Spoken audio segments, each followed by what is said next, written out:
ಇನ್ನು ಇದಕ್ಕೆ ಸಂಬಂಧಪಟ್ಟಂಗೆ ರಾಜವಂಶಸ್ಥ ಯದುವೀರ್ ಪ್ರತಿಕ್ರಿಯೆ ಕೊಟ್ಟಿದ್ದಾರೆ. ಒಬ್ರಿಗೊಬ್ಬರಿಗೆ ಹೋಲಿಕೆ ಮಾಡುವಂಥದ್ದು ತಪ್ಪು.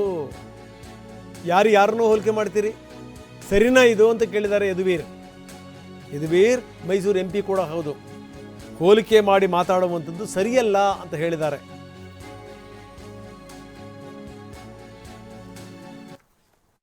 ಯಾವುದೇ ಒಬ್ಬರು ನಾಯಕರು ತಮಗೆ ಅಧಿಕಾರ ಸಿಕ್ಕಿದ್ರೆ ಅದು ಜನರಿಗೋಸ್ಕರ ಕೆಲಸ ಮಾಡೋದಕ್ಕೆ ಅಧಿಕಾರ ಬಂದಿರೋದು. ಅದು ಒಂದು ಪಂಡ್ಯಾಟ ಅಲ್ಲ, ಅದು ಒಂದು ಪಂಡ್ಯಾವಳಿ ಅಲ್ಲ. ಅದು ಹಿಂದೆ ಬಹುಶಃ ನಾಲ್ವಡಿ ಅವ್ರ ಸಮಯದಲ್ಲಿ ಇರ್ಬೋದು, ಅವ್ರ ಹಿಂದೆ ಬಂದಿರತಕ್ಕಂಥ ರಾಜರುಗಳು ಇರ್ಬೋದು, ಪ್ರಜಾಪ್ರಭುತ್ವದ ವ್ಯವಸ್ಥೆಯಲ್ಲಿ ನಮ್ಮ ರಾಜಕಾರಣಿಗಳು ಇರ್ಬೋದು, ಎಲ್ಲರೂ ಸಹ ತಮ್ಮ ಏನು ಜವಾಬ್ದಾರಿ ಇದೆ, ತಮ್ಮ ಕ್ಷೇತ್ರದ ಅಭಿವೃದ್ಧಿಗಾಗಿ ಕೆಲಸ ಮಾಡಬೇಕಾಗಿರುವಂಥ ಜವಾಬ್ದಾರಿ ಇದೆ.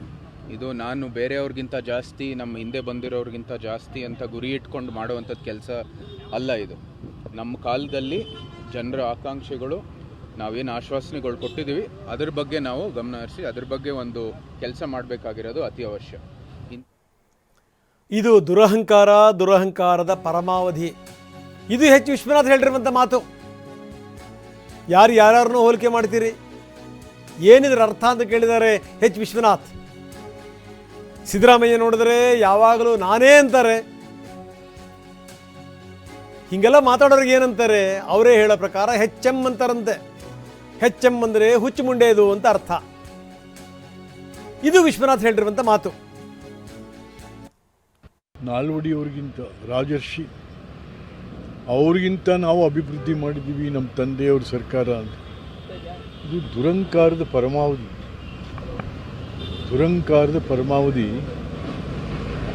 ಮತ್ತು ಅವ್ರ ತಂದೆ ಸಿದ್ದರಾಮಯ್ಯನವರು ನಾನು ದೇವರಾಜರ್ಸ್ಗಿಂತ ದೊಡ್ಡವನು ನಾನು, ಈಗ ಮಗ ನಾವು ಮಹಾರಾಜರಿಗಿಂತ ದೊಡ್ಡವರು. ಹಾಗಾಗಿ ಒಂಥರ ವಂಶವಾಹಿನಿಯಲ್ಲಿ ಹರ್ಕೊಂಬಂದ್ಬಿಟ್ಟಿದೆ ದುರಂಕಾರ ಅನ್ನೋದು. ಸಿದ್ದರಾಮಯ್ಯನವರ ಕುಟುಂಬ ವಂಶವಾಹಿನಿಯಲ್ಲಿ ದುರಂಕಾರ ಬಂದ್ಬಿಟ್ಟಿದೆ. ಆದ್ದರಿಂದ ಇದನ್ನು ನಾವು ಖಂಡಿಸ್ತೀವಿ.